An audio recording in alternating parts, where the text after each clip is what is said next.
Hello नमस्कार दोस्तों, स्वागत है आपका आपके अपने YouTube channel MGPRU BA study में। मैं सिद्धार्थ सर आपको BA फर्स्ट सेमेस्टर का आपको हिस्ट्री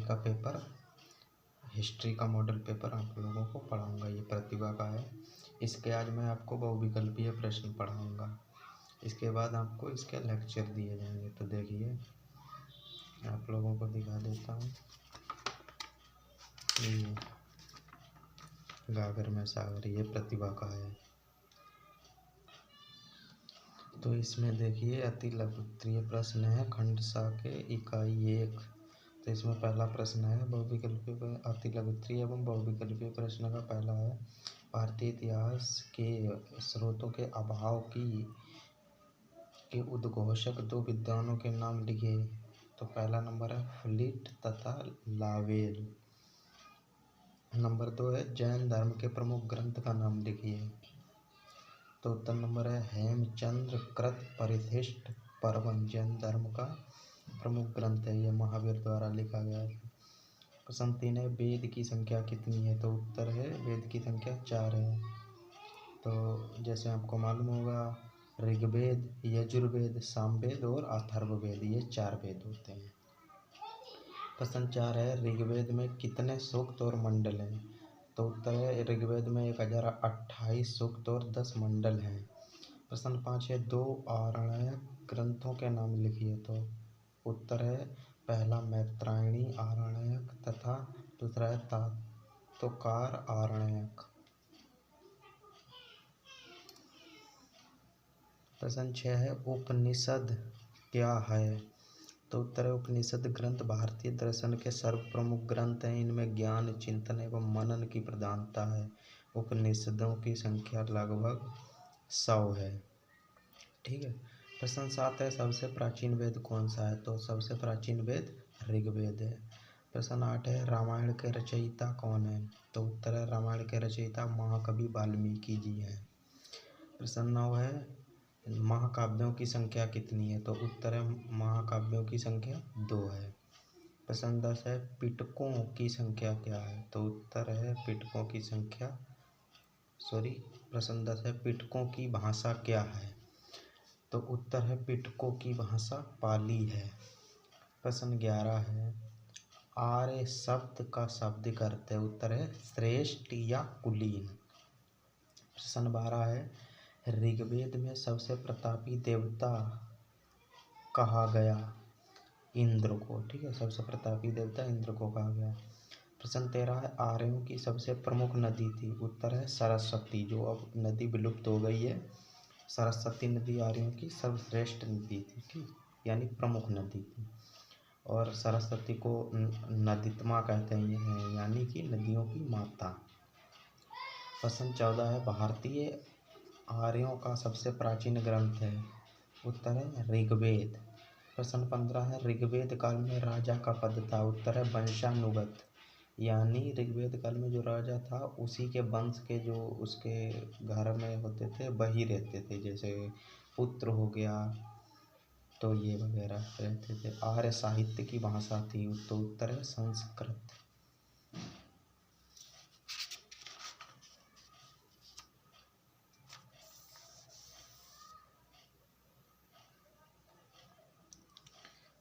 तो 17वां प्रश्न है गायत्री मंत्र का सर्वप्रथम उल्लेख किस ग्रंथ में किया गया। तो उत्तर है ऋग्वेद। प्रश्न 18 पूर्व वैदिक कालीन आर्यों का मुख्य व्यवसाय था। तो उत्तर है पशुपालन। प्रश्न 19 है वैदिक कालीन देवताओं की संख्या थी। उत्तर है 33। प्रश्न 20 है वैदिक काल में कानून की उत्पत्ति का स्रोत था। उत्तर है धर्म, यानी धर्म को ही वो लोग कानून मानते थे। प्रश्न 21 है कौन सा यज्ञ राजा के राज्याभिषेक से संबंधित था। उत्तर है राजसूय यज्ञ। प्रश्न 22 है सर्वश्रेष्ठ पुरुषार्थ कौन सा है। उत्तर है मोक्ष। प्रश्न 23 है किस संस्कृत साहित्य की रचना को आदि काव्य कहा जाता है। तो उत्तर है रामायण। प्रश्न 24 है आदि कवि किसे कहा जाता है। उत्तर है वाल्मीकि। प्रश्न 25 है महाभारत का युद्ध किस स्थान पर हुआ। उत्तर है कुरुक्षेत्र। तो अब देख लीजिए इकाई सेकंड है। प्रश्न पहला है सिंधु सभ्यता की खोज कब और किसने की थी? तो उत्तर है सिंधु सभ्यता की खोज 1921 ईस्वी में दयाराम साहनी ने की थी। प्रश्न 2 है सिंधु वासियों को किस धातु का ज्ञान नहीं था? तो उत्तर है सिंधु वासियों को लौह धातु का ज्ञान नहीं था, यानी लोहे का। ठीक है, देखिए यदि आप वीडियो को 4 से 5 बार देखते हैं और सुन लेते तो आपको आंसर याद हो जाएंगे बिल्कुल। प्रश्न 3 है सिंधु सभ्यता के 2 प्रमुख नगरों के नाम लिखिए, एक मोहनजोदड़ो और हड़प्पा। प्रश्न 4 है सिंधु सभ्यता और वैदिक सभ्यता में मुख्य अंतर बताइए। तो उत्तर है सिंधु सभ्यता नगरीय थी और वैदिक सभ्यता ग्रामीण थी। सिंपल सा है आंसर। प्रश्न 5 है विशाल स्नानागार कहाँ मिला? तो उत्तर है विशाल स्नानागार मोहनजोदड़ो में मिला है। प्रश्न 6 है आदि सिंधु सभ्यता के निर्माता कौन थे? तो उत्तर है अधिकांश विद्वानों के अनुसार सिंधु सभ्यता के निर्माता द्रविड़ थे, यानी अधिकांश विद्वानों का कहना है कि सिंधु सभ्यता के निर्माता द्रविड़ जाति के लोग थे, लेकिन अभी ये पूरा क्लियर नहीं हुआ है कि द्रविड़ ही लोग थे। प्रश्न 7 है किस पशु को हड़प्पा की अधिकांश मोहरों का उत्कीर्ण किया गया है? उत्तर है सांड को, यानी सांड को उनकी मोहरों पर बनाया गया था। प्रश्न 8 है मुर्दों का टीला का शाब्दिक अर्थ क्या होता है? उत्तर है मुर्दों का टीला का शाब्दिक अर्थ है मोहनजोदड़ो है। ठीक है, अब बहुविकल्पीय प्रश्न आ गया। सिंधु घाटी सभ्यता की खोज किस वर्ष आरंभ हुई? तो उत्तर है 1921। प्रश्न 10 है मोहनजोदड़ो का उत्खनन किस वर्ष आरंभ हुआ, यानी किस वर्ष मोहनजोदड़ो खोदा गया था? 1922 ईस्वी में। प्रश्न 11 है मोहनजोदड़ो का अर्थ होता है? उत्तर है मृतकों का टीला। प्रश्न 12 सिंधु घाटी सभ्यता में परिवार थे? उत्तर है मात्र सत्तात्मक, यानी वो माता के ही संरक्षण में रहते थे अधिकतर। सिंधु सभ्यता में मान्य किस देवता को आर्य लोगों ने अपनाया? उत्तर है पाशुपति।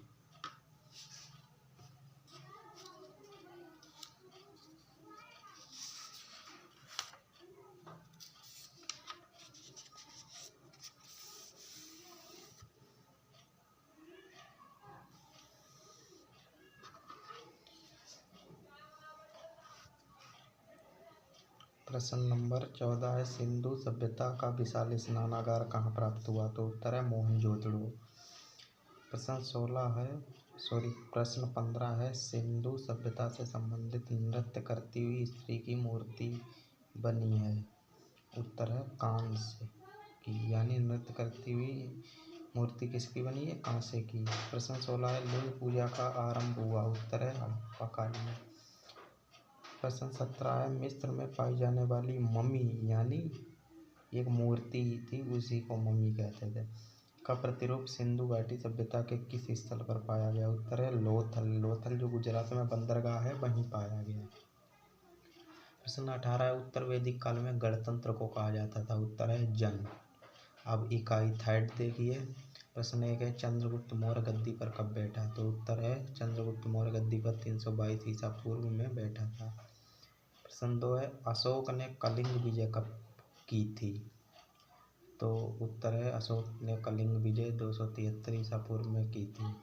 प्रश्न 3 है चंद्रगुप्त मौर्य के पुत्र बिंदुसार का राज्याभिषेक कब हुआ था?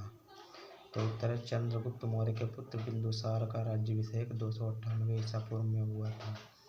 प्रश्न 4 है चंद्रगुप्त मौर्य का अंतिम शासन वर्ष क्या था? उत्तर है चंद्रगुप्त मौर्य का अंतिम शासन वर्ष 298 ईसा पूर्व था।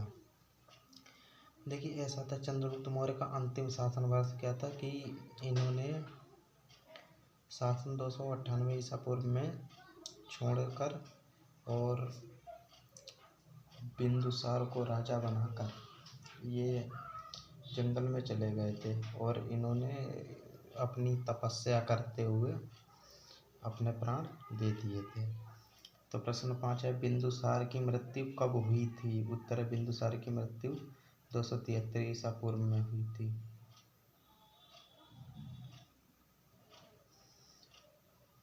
प्रश्न 6 है अशोक गद्दी पर कब बैठा था? तो उत्तर है अशोक गद्दी पर 267 ईसा पूर्व में बैठा था। प्रश्न 7 है अशोक की मृत्यु कब हुई थी? तो उत्तर है अशोक की मृत्यु 232 ईसा पूर्व में हुई थी।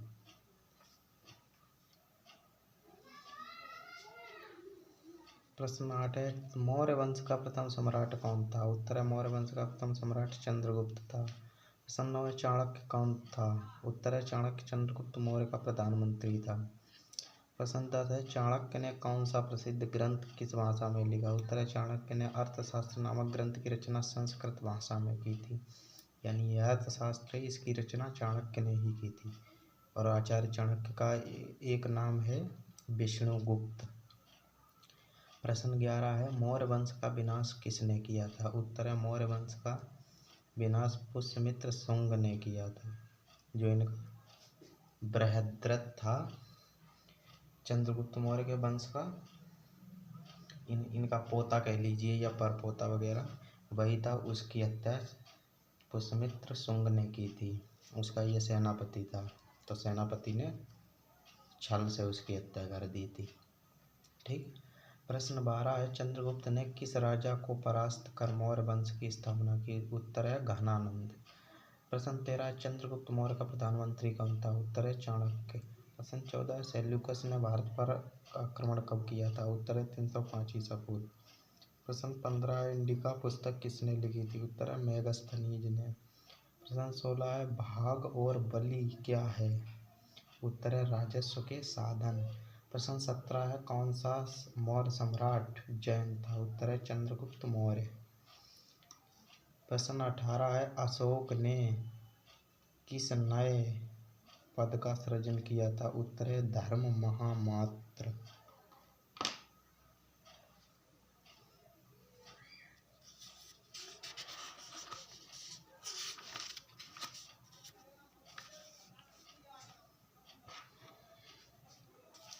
प्रश्न 19 है मौर्य वंश का अंतिम राजा था? उत्तर है बृहद्रथ है, हमने बृहद्रथ बताया था मौर्य वंश का अंतिम राजा। किस मौर्य शासक की राजधानी उज्जैन थी? उत्तर है दशरथ। प्रश्न 21 है चंद्रगुप्त के बाद मगध के राज सिंहासन पर किसे आसीन किया गया? उत्तर है बिंदुसार। प्रश्न 22 है स्वप्नवास दत्ता नाटक किसने लिखा था? उत्तर है भास। प्रश्न 23 है मौर्य काल में सर्वश्रेष्ठ स्तंभ है? उत्तर है सारनाथ का स्तंभ। प्रश्न 24 है मौर्य काल में राष्ट्रीय लिपि थी? उत्तर है ब्राह्मी लिपि।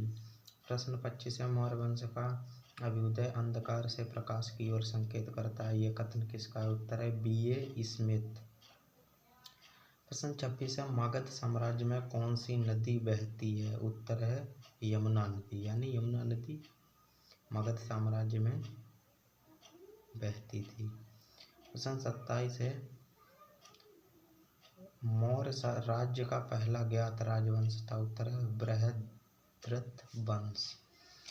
प्रश्न 28 है तारानाथ के अनुसार बिंबिसार के पिता का नाम था? उत्तर है महादत्त। बिंबिसार, ये बिंबिसार वो हैं जिन्होंने 16 महाजनपद के जो सम्राट थे। इनकी रानी थी चेलना, जिन्हें छलना भी कहते हैं। ये 16 महाजनपद के सम्राट थे, सम्राट बिंबिसार। प्रश्न 29 है मगध की प्राचीन राजधानी थी? उत्तर है गिरिराज। प्रश्न 30 है पाटलिपुत्र नगर किसने बसाया था? उत्तर है उदयन। उदयन था एक राजा, उसी ने। तक्षशिला, कंटक और रथमूसल का संबंध किससे था? उत्तर है अजातशत्रु। प्रश्न 32 है महापद्म नंद ने कौन सी उपाधि धारण की? उत्तर है एकराट। प्रश्न 33 है नंद वंश का अंतिम शासक कौन था? उत्तर है धनानंद। प्रश्न 34 है मगध साम्राज्य में प्रशासनिक अधिकारियों को कहा जाता था? उत्तर है राजभट। प्रश्न 35 है मगध के उत्कर्ष के ऐतिहासिक स्वर्ण युग का शिलान्यास किसने किया था? उत्तर है चंद्रगुप्त मौर्य ने। अब इकाई 4 देख लीजिए। गुप्त वंश का संस्थापक कौन था? तो उत्तर है गुप्त वंश का संस्थापक श्री गुप्त था। प्रश्न 2 है, किस गुप्त सम्राट ने सर्वप्रथम महाराज धीराज की उपाधि धारण की थी? उत्तर है सर्वप्रथम चंद्रगुप्त ने महाराज धीराज की उपाधि धारण की थी।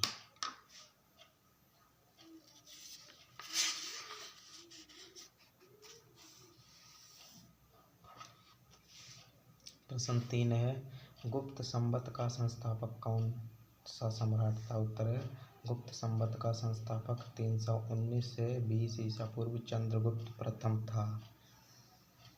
प्रश्न 4 है, किसे भारतीय नेपोलियन कहा जाता है? उत्तर है समुद्रगुप्त को भारतीय नेपोलियन कहा जाता है।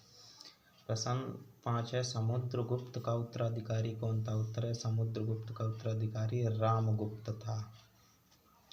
प्रश्न 6 है, गुप्त शासकों की राजधानी कहाँ थी? उत्तर है गुप्त शासकों की राजधानी पाटलिपुत्र थी, जो पटना में है। जो पटना है उसी को पहले पाटलिपुत्र कहते थे बिहार में। प्रश्न 7 है, गुप्त वंश का अंतिम शासक कौन था? उत्तर है गुप्त वंश का अंतिम शासक कौन था? तो प्रश्न है, गुप्त वंश का अंतिम शासक कौन था? उत्तर है गुप्त वंश का अंतिम शासक जीवित गुप्त द्वितीय था। प्रश्न 8 है, गुप्तकालीन 2 प्रमुख शिक्षा केंद्र कौन से थे? उत्तर है नालंदा, दूसरा काशी। प्रश्न 9 है, महारौली अभिलेख कहाँ स्थित है? उत्तर है महारौली अभिलेख दिल्ली में स्थित है। प्रश्न 10 है, गुप्त सम्राटों की राजभाषा क्या थी? उत्तर है गुप्त सम्राटों की राजभाषा संस्कृत थी। प्रश्न 11 है, गुप्त संवत का आरंभ कब हुआ? उत्तर है 319 ईसा पूर्व। प्रश्न है 12 निष्क क्या था? यानी प्रश्न 12 है, निष्क क्या था? तो उत्तर है मुद्रा। प्रश्न 13 है, गुप्त काल में चिकित्सा विज्ञान का प्रकांड विद्वान कौन था? उत्तर है धन्वंतरी। प्रश्न 14 है, देवगढ़ का दशावतार मंदिर किस राज्य में स्थित है? तो उत्तर है उत्तर प्रदेश। प्रश्न 15 है, महरौली का लौह स्तंभ कहाँ है? उत्तर है दिल्ली। प्रश्न 16 है, गुप्त वंश का प्रथम शासक कौन था जिसने महाराजा धीराज की उपाधि धारण की थी? तो उत्तर है चंद्रगुप्त प्रथम। प्रश्न 17 चंद्रगुप्त प्रथम, जिसे गुप्त संवत का प्रवर्तक माना जाता है, ने गुप्त संवत कब चलाया? उत्तर है 319 से 320 ईसा पूर्व। दक्षिणापथ के कितने राजाओं को समुदाय प्रश्न 18 है, दक्षिणापथ के कितने राजाओं को समुद्रगुप्त ने परास्त किया? उत्तर है 12। प्रश्न 19 है, समुद्रगुप्त का समकालीन सिंगलद्वीप का शासक कौन था? उत्तर है मेघवर्मन। प्रश्न 20 है, किस इतिहासकार ने समुद्रगुप्त को भारत का नेपोलियन कहा है? तो उत्तर है B.A. स्मिथ। प्रश्न 21 है, समुद्रगुप्त ने किस बौद्ध विद्वान को अपना मंत्री नियुक्त किया? उत्तर है वसुंध। प्रश्न 22 है, चंद्रगुप्त द्वितीय के समय में महत्वपूर्ण शिक्षा केंद्र के रूप में प्रसिद्ध थे? उत्तर है आ और बा, यानी पाटलिपुत्र और उज्जैनी चंद्रगुप्त द्वितीय के समय महत्वपूर्ण शिक्षा के केंद्र थे। कौन कौन से? पाटलिपुत्र और उज्जैनी। प्रश्न 23 है, चंद्रगुप्त द्वितीय द्वारा चलाए गए सिक्के थे? उत्तर है उपयुक्त सभी, यानी चंद्रगुप्त द्वितीय ने सोने के, चांदी के और तांबे के सिक्के चलाए थे, यानी उपयुक्त सभी। प्रश्न 24 है, हुणों का प्रथम आक्रमण किस गुप्त शासक के समय में हुआ? उत्तर है स्कंदगुप्त।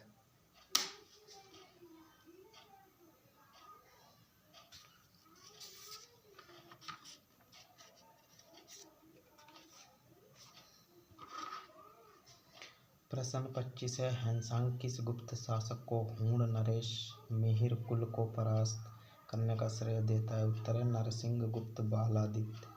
प्रश्न 26 है, औपरिक शासक होता था? उत्तर है भोक्ति का।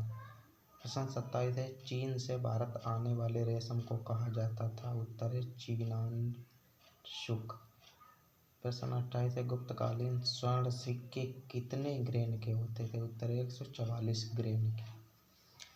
प्रश्न 29 है, कुमारगुप्त के मंत्री पृथ्वी सेन द्वारा शिव मंदिर के लिए दान देने का उल्लेख निम्नलिखित में से किस अभिलेख में मिलता है? तो उत्तर है कर्मदंड अभिलेख। तो दोस्तों फिलहाल इस वीडियो में इतना ही। खूब अच्छे से पढ़िए और अच्छे अंक लाइए बीए में। दोस्तों प्लीज़ हमारे चैनल को सब्सक्राइब कीजिए, लाइक कीजिए और दोस्तों के साथ शेयर कीजिए, जिससे आपको ज़्यादा से ज़्यादा हमारे चैनल का लाभ मिल सके। तो मिलते हैं नेक्स्ट वीडियो में, तब तक के लिए जय हिंद।